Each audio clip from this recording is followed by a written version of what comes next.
developed, you got to recognize that God is chiseling you into the image of Jesus Christ. Be gracious to your time, place for you and give me.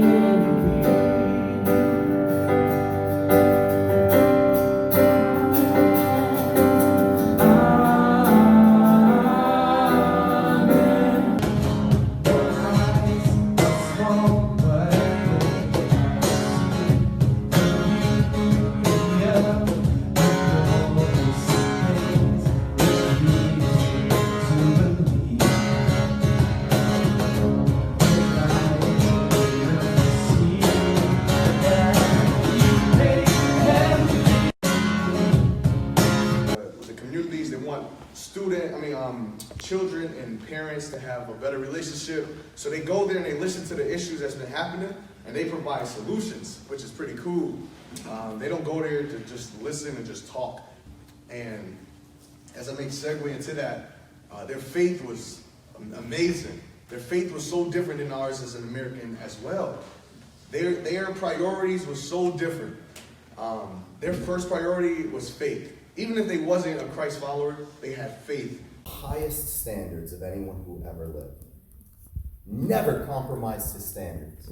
Sin is sin, right is right, wrong is wrong. Jesus never once made allowances for sin. Jesus never once winked at it and said, let's go our own way. You do your thing up. Jesus held people. I mean, this is the dude who went in, and when he saw the people in the temple taking advantage of God's people, he didn't just flip over the tables. My favorite part of that is it says he fashioned a whip out of cords.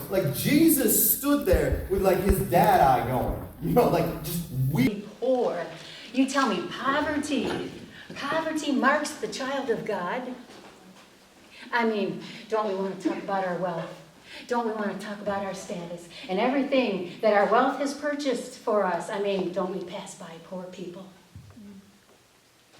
But Jesus, of course, is not talking about materialistically, right? He's not talking materialistic. He's talking spiritually. And those who are poor in spirit know their spiritual condition before God.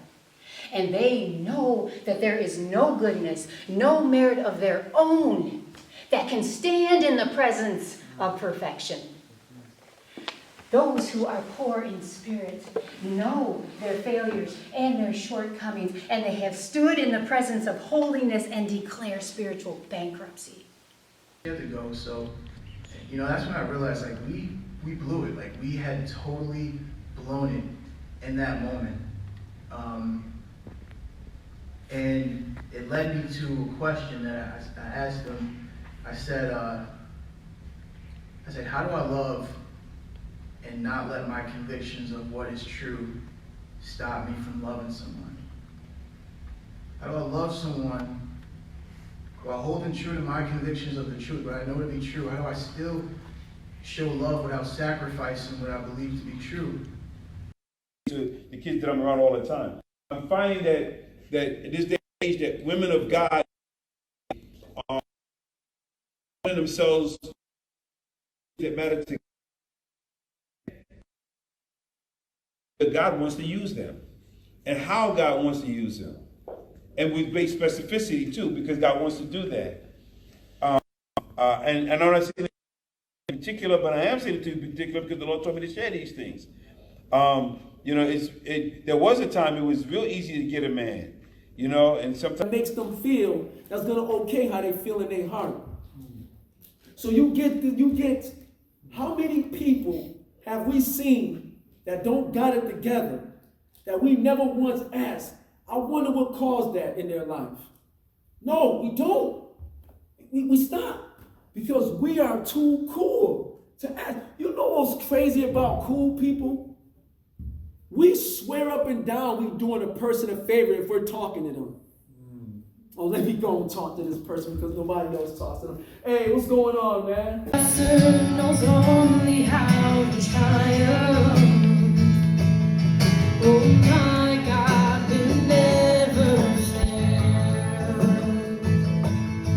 Oh my God, will never fail. I'm